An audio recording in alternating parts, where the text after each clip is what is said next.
ابو بکر صدیق رضی اللہ عنہ دغه د خلافت اشارات مخکې رسول الله صلی الله علیه وسلم ورکړي چې زمانه ورسته بدا خلیفہ علی بن ابی طالب رضی الله عنه هغه په خپل باندې دا اقرار کړی دی چې افضل ترین شخصیت د نبی نه وروسته هغه ابو بکر دی. یو پیر ابو جحیفه رضی اللہ عنہ ته نبی دا علی بن ابی طالب او فرمایل الا اخبرك بافضل هذه الامه بعد نبيها، زتاله خبر ندر کوم چې د نبی نه وروسته په دې امت کې افضل ترین شخصیت څوک دی. نو ما وتیل بلاولنه ما د خبر راکه په دې باندې. نو ابو جحیفه دې فرمایي ولم اكن ارى ان احدا افضل منهم، زما خپل خیال هغه داو چې ګنې د دنه په بل څو غوړه نه د علی بن ابي طالب نه، او وجه دا و چې یو د نبی صلی الله علیه وسلم زوم بل اهل بیت نه دي او مخکې اسلام راوړی دی او خلکو کې داسې مشوره شوې وه چې دا د نبی صلی الله علیه وسلم وصي او ته وصیت کړی دی، لکه شیعهګانو دا خبره مشوره کړې مو.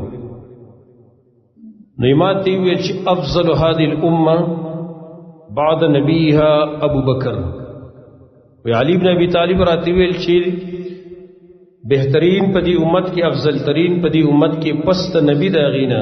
ابو بکر صدیق دی، وبعد ابي بکر عمر، او پس د ابو بکر نبی عمر دی، وبعدهما آخر ثالث، او د دین وروسته به یو دریم قسم دی. وی دا غنو میرا توانه غست ځکه چې په هغه ټیم کې د عثمان ابن عفان رضی الله عنه مخالفین ډیر زیات وو، ای محاصره کړي مونږ دا غدا نوم یې پټ وساتو چې اسینور څه مسله جوړ نشي. دا روایت امام احمد نقل کړي خپل مسند کې. نو په صحابو کې دا مشهور وا چې افضل ترین شخصیت پس د نبی نه ابو بکر دی، لہذا د خلافت لپاره هم دا متعین دی. او نبی په خپل ژوند کې داسې اشارات بازي ورکړي، اگر بعضی اشارات هغه ذکر کو. یو روایت امام بخاری نقل کړی دی رسول الله صلی الله علیه وسلم ته یو خضر اعلی دغه سکارو نبی نے پاغي کې ستعاون طلب کو، مدد طلب. نبی صلی الله علیه وسلم متویل چې تبا لانی ورځ باندې راشي ورسته براشي. دای زنانه وتویل یا رسول الله کزرا شموتنی مثلا یا په دې کلی کې نه یا وفات شوی بیا به چا تر خپل حاجت پیش کوما. نو نبی وته ویل ان لم تجدینی فاتی ابا بکر، که زنو مخیر دی بیا ابو بکر لورشي. دا دلیل ور دی چې ابو بکر صدیق رسول د نبی صلی الله علیه وسلم نه کارونه د خلافت د ای سنبالون کې وو. دا یو پیر نبی صلی الله علیه وسلم صحابه کرام ته بیان کو خطبه ویلا. حجۃ الوداع کې نبی صلی الله علیه وسلم د امت رخصت غسل او دا ویلو لعلی لا اراکم بعد عامی هذا، اے خلک شاید چې دې کال نرس زما تاسو ملاقات به ونی شي. او دا یو پیری مدینه کې صحابه کرام ته ویلو ویل انی لا ادری ما بقائی فیکم، اے خلک ما ته غره پته نشته چې زبد څومره باقی پاتې م پتاسو کې څومره بس ژوندېم.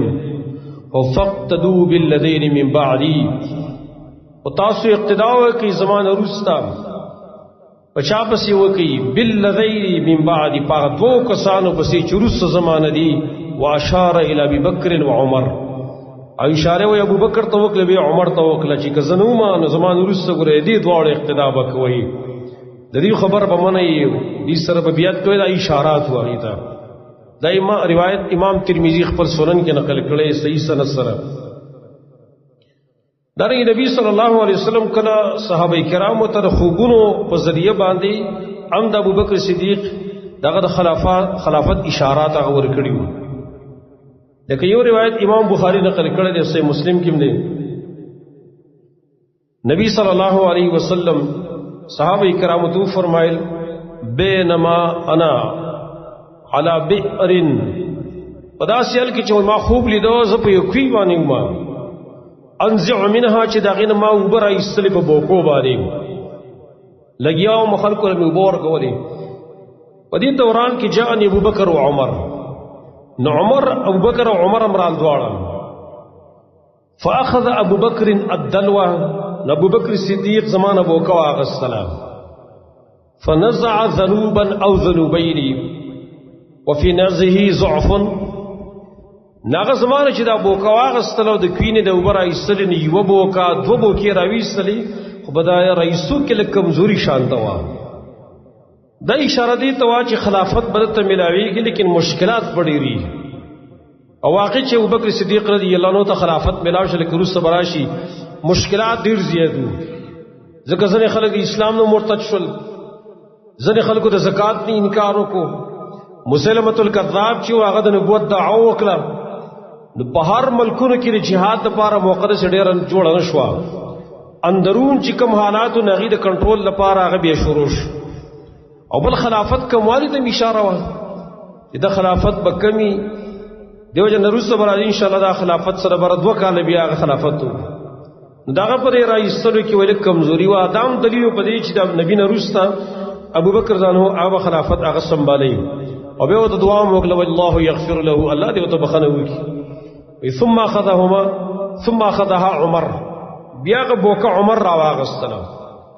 میت ابي بکر د ابو بکر د لاس عمر واغستله فاستحالت في يده غربا دا بوکا چې کوم وا دا غ په لاس کې به غټ ډول ته جوړ شو دا سه غټ ډول نه داتې جوړ شو وی فلم ارى عبقريا من الناس يفري فريه وی ما دا سه بهادر ځوان نه لیدل چې هغه دومره په نظم سره دومره په حساب ترتیب سره هغه به ورای استری حتی چې وی خلکو خان راو صلوات ته کېرول دا دغه خلافت قوت ته اشاره و چې د خلافت ډېر قوي وي لکه دا ان شاء الله سیرت د عمر ابن الخطاب چې کلمه ذکر کو پای کې بداغي پوره تفصیل ان شاء الله تعالی د الله فضل کرم سره مو ذکر کو دا نبی صلی الله علیه وسلم یو پیری عائشہ صدیقہ رضی اللہ عنہا ته فرمایل امام مسلم د حدیث نقل کړي یو پیر هغه ته ویل ادعي لي اباکی ادعو لي ابا بکر اباکی واخاکی مال ابو بکر راو غواړه چې ستا پلار دی او دارنګ ستارور هغه راو غواړه د سره پار راغواړي وي حتی اكتب کتابا تر دې دې لپاره زه خط ولیکم فإني أخاف أن يتمنى متمن وذکر زه ریګم چې زمانه روسته بیا خلق د خلافتونو دای ارمان بکي او دغه ارزوګان بکي چې زه خلیفہ شوم یو به زه خلیفہ کېږم بل وای زه خلیفہ کېږم ما جګړې به جوړی شي نزه غواړم چې خط ولیکم او دا هغه خط غالبا شي کله نبی صلی الله علیه وسلم صح شو صحابه کرام خالد راغلیو صحیح بخاری کی روایت ده اول تاسو مال را یو خط راوړی زه د خط لیکم پدې کې چاول خط راوړو چاول نیر راوړو ولا عمر دانو ویل بس زمنګ د پاره د الله کتاب پوره دی وو نبی صلی الله علیه وسلم هغه باندې سخت تکلیف دی ولا لہذا ختم لیک ختم راوړی ولا پدې کې شور جوړ شو نبی صلی الله علیه وسلم فرمایل قوموا عني بزمانه پاسه ویل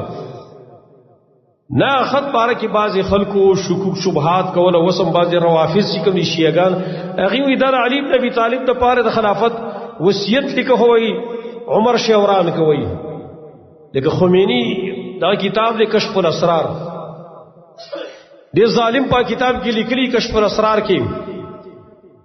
وی اول کفر چې صادر شوی دا د عمر نه صادر شوی نعوذ بالله ځکه چې وی نبی داغه د پاره وی وصیت لیکوي دی ابو عمر چې کوم ظلم وکوي خط ته پرې د خو دوی دروغ وی کذاب او دجال انسان دی دا نو دی حدیث کې داغه جواب شته دی په دې حدیث کې دا دی چې خط رسشي لیکو خط لیکا د ابوبکر صدیق ته خلافت ولمال دې پلا راو واړه او دا ورور درو واړه چې هغه مر سره ملګری شهادت په تور باندې زول یو خط کم چې به سباله سو کارمان نه کې زما خلافت او زما خلافت خو به ویل چې نه ويأبى الله والمؤمنون الا ابا بکر بزا خط لیکل د ضرورت نشته الله نه غواړي او نه مؤمنان غواړي مگر ابو بکر غواړي بس آتا بیا دا پتا وا چې الله بل څوک نه خلیفہ کوي او نه مؤمنان بل څوک خلیفہ کوي ويأبى الله والمؤمنون الا ابا بکر الله هم نه غواړي او مؤمنان هم نه غواړي مگر ابو بکر غواړي پس خط کله ضرورت نشته نه خط ونه لیک دا حق خطو چې نبی صلی الله علیه وسلم ویلي چې مال خط راوي زی تاسو لیکما یو بل روایت کې راغلي دي دا غیر هم دا معلومیږي چې نبی صلی الله علیه وسلم ابو بکر صدیق د خلافت د پاره په اشارات باندې منتخب کړو عائشہ صدیقہ رضی الله عنها هغه ته ویلو عبد الله ابن عبد الله ابن عتبہ عبد الله ابن عبد الله ابن عتبہ دی وتل الموري ما تبد رسول الله صلی الله علیه وسلم د بیماری کیسه ونه کی چې نبی صلی الله علیه وسلم په کوم حالات کې چې بیمار دا حالات په تلک بیان نه کی او تل بشي ولینم ویل نبی صلی الله علیه وسلم چې کله بیمار شو ډیر زیات نیوزلی صحابه کرا د کور کې خلکو ته وینا وکړه چې خلکو مونږ کړي کنده کړي وای خلکو ته ویل چې نه خلکو مونږ نه کړي صاحب انتظار باندې د جمع ټیم دی وای نبی صلی الله علیه وسلم ډیر زیات بیمارو ورته چې زعور ایمان فی المخضب ما د پار لک پرې لوخي په لګن کې ما له وبکې د زل غسل کومه د پار شي لک تازګی را پکې راشي نو موږ له وبکې خودلې ناغه په غسلو کوم په بار اړول هغه اشاره وکړه چې بس ته نور مر ارته وای د بیمارو انتهایی پرې وته و بس ته بس نو چې کله هغه غسل وکړو نه را پاسې د چر پاسې د بیهوش شو چې بیهوش شو لک سات بیهوش شو بیرته بیا را بیدار شو بیا را بیدار شنو بیل خلکو مونږ کړه کنده کړه وي کور خلکو ته چې نه یا رسول الله ما صلوهم ينتظرونك مونږ یې نه کړه خلک ستاسو په انتظار باندې ناسې مسجد کې چې اوس پر رسول الله صلی الله علیه وسلم راوځي ویل به ویل چې یوبلا لکې دی په لوخي کې مونږ له بیا وبکې خو درې بیا مونږ چې وبکې خو درې اما قشانت بیا یو غسل کو چر پاسې بیا بیا وش شو ډېر سخت دی وجنه او دا یو وجه اصل کې دا مخکې ما تاسو ویل غالبا نبی صلی الله علیه وسلم باندې یو پیر تبر راغلی و یو صحابي راغلی یا رسول الله تاسو ډېر زیاته تبه نه ده او ورته راول په ما باندې د دوه کسانو تبه راځي ویل دا د نبی خصوصیت دوه کسانو تبه په ما باندې راځي یعنی عام یو کس چې دا 102 تبه د نبی په 204 تبه و دونه سخت تبه به و دا به وشکې د زکا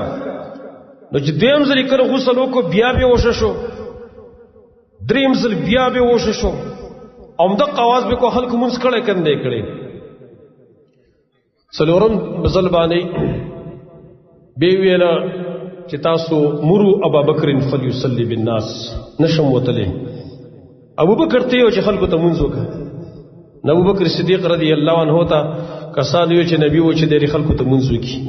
دا اشارات و چې د نبی په جون کې هغه امامت ورکاو ابو بکر صدیق رضی الله عنه نرم زړه سړیو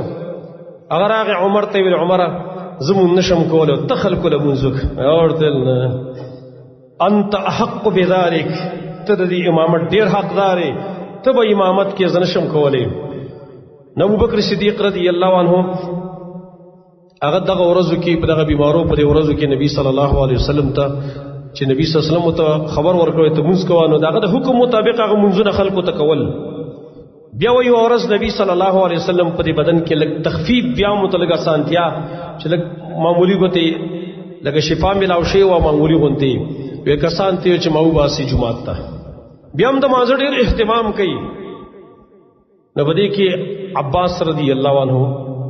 هغه ولوګه ورکلا یو سټ باندې او بل طرف ته علي بن ابي طالب او کله په فضل ابن دغه او اسامه ابن زید او کله په فضل ابن عباس نو هغه ولوګه ورکلا په یو کې دا سی واغسته یو باندې لاس ور ارتل بل باندې لاس ور ارتل نبی صلی الله علیه وسلم وی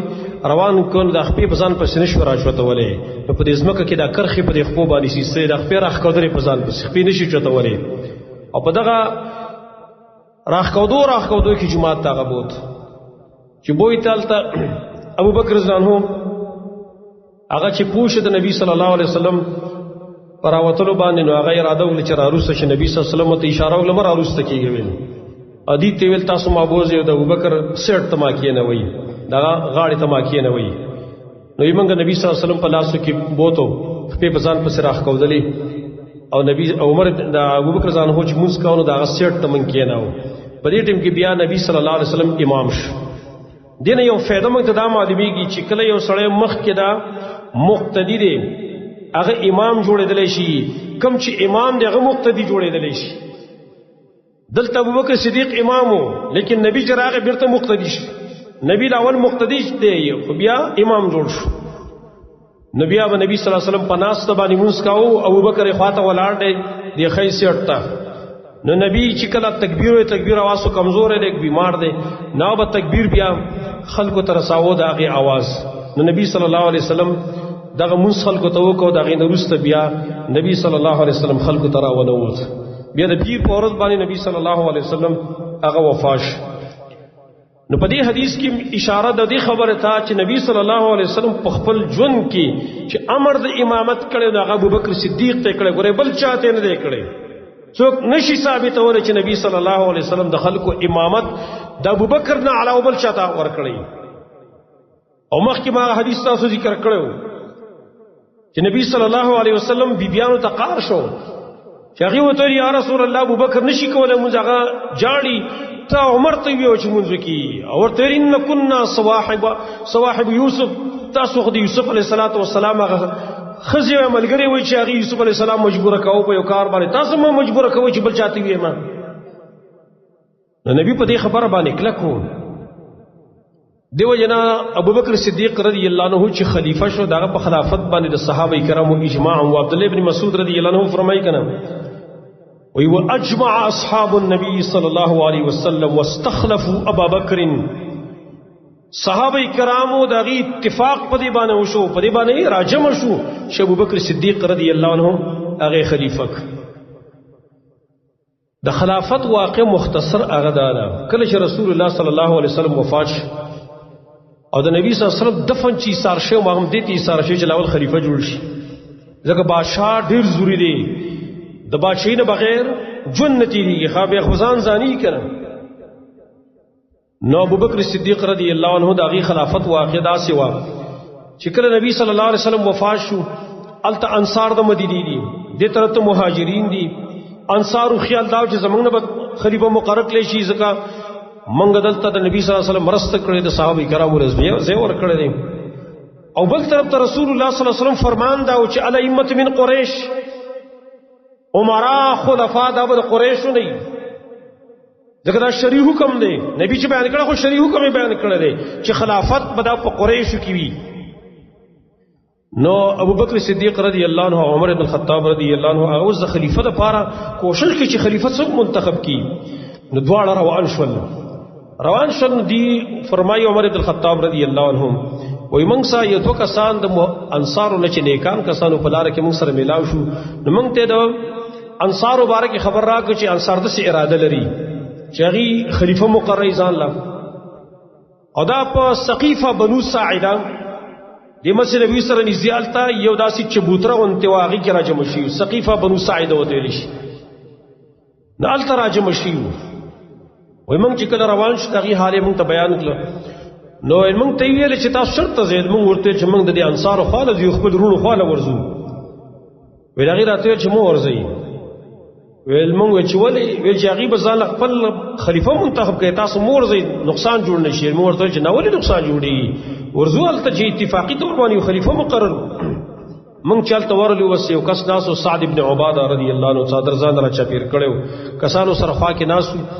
خبري شروع شو بده کې د انصار یو کس ایم خبره وکړي چې بس زمنګ نه با خلیفہ زکې چې موږ د نبی صلی الله علیه وسلم مرسته کړې دا موږ مهاجرین زیات لور کړې سخت ډیری تیری کړې حق خلافت هغه زمنګ نه به خلیفہ خامخا ار سره دا کوشش کوي چې فائدہ ځان ته راکاږي. بدی کې ابو عمر بن الخطاب رضی الله عنه فرمایي هغه خبره کوي بیان وکاو خلک ناس ته ما وای په دې ځکه یو بیان تیار کړو چې دا بیان زکوما د دې لپاره چې د ملګرو اتفاق او اتحاد راولم. او چې کله هغه کېنا سنو ما اراده وکړه ز پاسېدم. نو ابوبکر رضی الله عنه ماته چاله رستک عمر خندق صبر وکړه. نو په خپل پاسېده چې په خپل پاسېده نو یو بیان شروع کو عمر وای ما چې کوم خبره تیارې کړې پس لکه هغه ټول ابوبکر ویلي غونډه هغه ویلي وای او داسې په خپل انداز باندې خبره وکړي په خپل انداز باندې او خلک یې پوه کړل او ویل چې ما د رسول الله صلی الله علیه وسلم نو اوریدلی ټیک تاسو حق ډیر زیات دی خو ما د نبی نو اوریدلی چې الایمه من قریش حکمرانان به د قریش نه وي او چون کې تاسو قریش نه وي لہذا د نبی فرماندار چې قریش په خلیفګان وي نو په دې کې یو بل کس چې کوم دینو هغه را پاسې د انصارو نشي ټیک خبره ده بس صحیح دسی بوګو یو خلیفہ بس تاسو نشي یو بسمنګ نشي روج دا چرته کېدلی شي دوه خلیفګان کې کېدلی شي نو په دې کې ابوبکر ځان هو هغه ویلو چې بس نبی ویلي چې خلفا به د قریش نه او په دې کې زمونږ خیر دی به د خلکو ته ویل چې زستا تاسو لپاره په دې دوه کسانو کې یو منتخب کوم د سره بیعت وکړي یو عمر یو ابو عبید ابن الجراح رضی الله عنه دا دواړه ناس عمر وی دا خبره په ما ډیر درنه ولګېدله انتهایی مشکل را باندې ولګېدله علما شهر سره بیا خو چې دا خبره تا نه وې کړي او علما ویل چې دا څنګه کېدلی شي چې زما د خلکو خلافت کوم مشري کوم پای کې به ابوبکر وي دا چرته کېدلی نشي ویل ما خلکو ته ویل چې نو خبره پرې دی خو تاسو نه تاسو کوم خلکو ته ویل چې تاسو نه تاسو کوم چې کم سړی رسول په خپل ژوند کې د مانزه امام مقرر کړی دی تاسو ضمیر دا مني چې تاسو په هغه باندې بل سړی امیر مقرر کړي بټ ټول خاموش واقعي ویل بس ما د ابوبکر صدیق لاس ونیو چې لاس راوړاندې کوه لاس مولا په زور راوړاندې کوه او بیعت مې ورسره وکړه بټ ټول خلک شروع شو مهاجرین او انصار غونډ بیعت ورسره وکړه نو اتفاق د صحابه کرامو په دې باندې راځي چې ابوبکر صدیق رضی الله عنه ای خلیفہ هغه مقرر کړ دینه رسول نور چې کوم واقعیت د خلافت سره متعلق داغه د تفصیل به ان شاء الله تعالی عند جمعه کې وقول قولي هذا واستغفر الله لي ولكم ولسائر المسلمين